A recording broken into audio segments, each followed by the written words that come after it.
professor in the Department of Social Sciences at West Point, where he teaches political philosophy and critical thought. He and his wife, Nikki, spend the majority of their time chasing after their one-year-old son, Will. Nikki is a rheumatologist practicing in Connecticut, and Will is a holy terror practicing anywhere he likes. Bill enjoys mountain sports, triathlon, diving, sky and scuba, especially when they are followed by good food, wine, and company. In addition to all of this, Bill has served as his cluster's integrity representative. It is my pleasure to present William Bundy.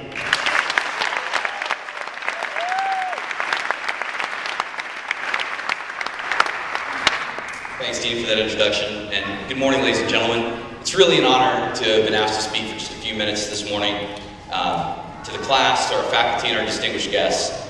I'd like to start by painting a picture, mostly for our guests who are less familiar with the program, of what a kind of 24-hour period in this program has been like. It starts on a Thursday after work, and I rush home, and to the disappointment of my darling wife, I completely blow off all my household chores, because I rush right upstairs to start finishing my homework for the weekend. Freudian stuff. A few minutes later, my son knocks on the door, and in kind of annoyance, because I'm deep into stuff, I turn to him and say, "Dude, if you're not here to help me discount these cash flows, then you need to go take out the trash." But he's out too, so he's a little confused by that, but... So the next morning at 5:30, unfortunately, I again annoy my wife by waking her as I rumble around getting ready to come down to the city. I get down to the city and meet up with a classmate, usually Ryan Hunter or someone else skilled in the dark arts of finance, to explain this confounded assignment to me. And a few minutes later, in class, the professor sees this look of anguish and pain and confusion on my face, and is kind enough to drag me across the finish line at the end of class. Meanwhile, it's Friday, and my boss is doing without me. And my co-workers back at work are picking up the slack left by my absence. And back in Ohio, my family's eating ramen noodles and recycling tinfoil because the tuition check was due today.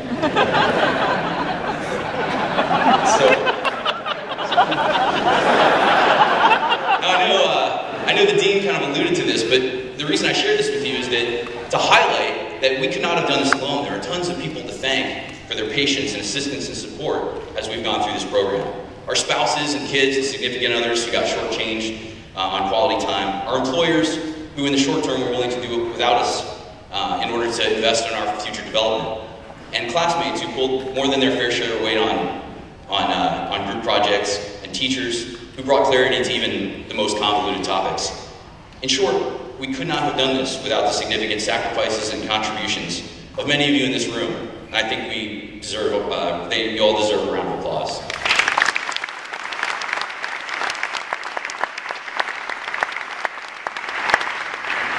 So as Ethan mentioned, I'm an Army officer, for those of you who don't know me, and I've worked for some really remarkable young men and women in my 13 years in the Army.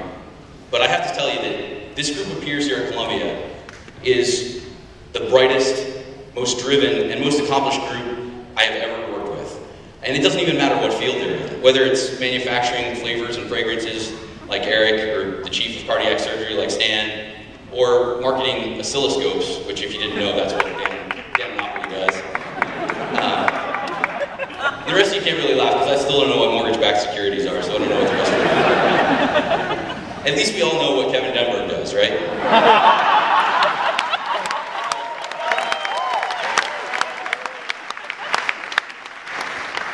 But you're all proven leaders in your fields, and you were that before you came to Columbia. You did well before you came to Columbia, exceedingly well. But you're a group of people that was not satisfied with just doing well. You wanted much more than that, and you should. And that's what I want to talk about.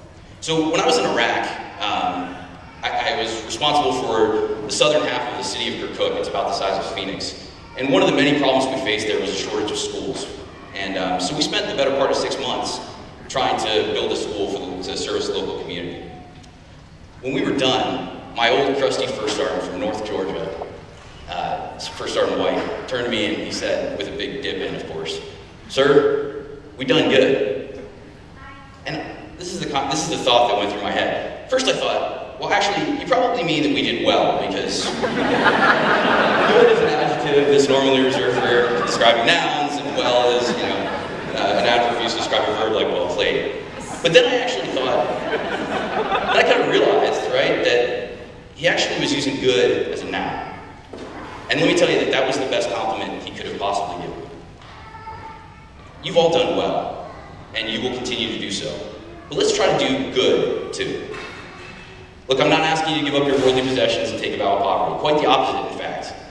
All right? I want you to do well, and let's make money. Let's do, Dean asked that we give some of that to Columbia. But while you're doing well, do good, too. Take care of people.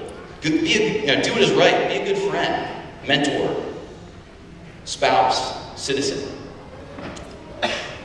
You see, I believe, in fact, I know that doing well and doing good are not mutually exclusive. Sometimes people do well at the expense of doing good, but that's usually in the short run. In the long run, doing well and doing good synergistically complement one another. One personal hero of mine has proven this through his own example. Despite being born in poverty, he was determined to do well, far beyond the expectations of his uncles who thought maybe he would land a union job in a steel mill.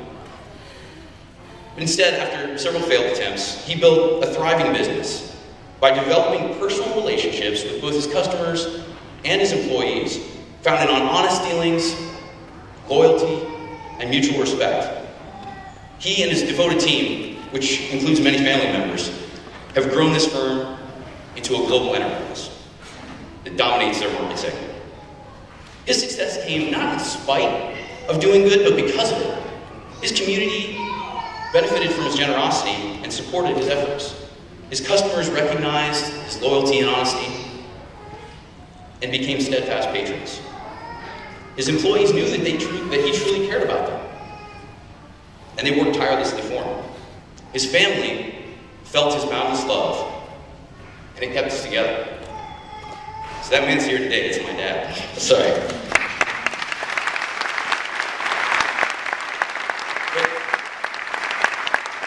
This example has inspired me to serve, and it's inspired me to do well in all pursuits, but also to do good. And for all of us in this room, our families, the businesses that we represent, the workers that we employ, the customers we serve, and the communities we live in, they need our ethical leadership, and they deserve our commitment to do what is right. May we all find the drive to do well and the conviction to do good. I wish you very best in your endeavors. Congratulations.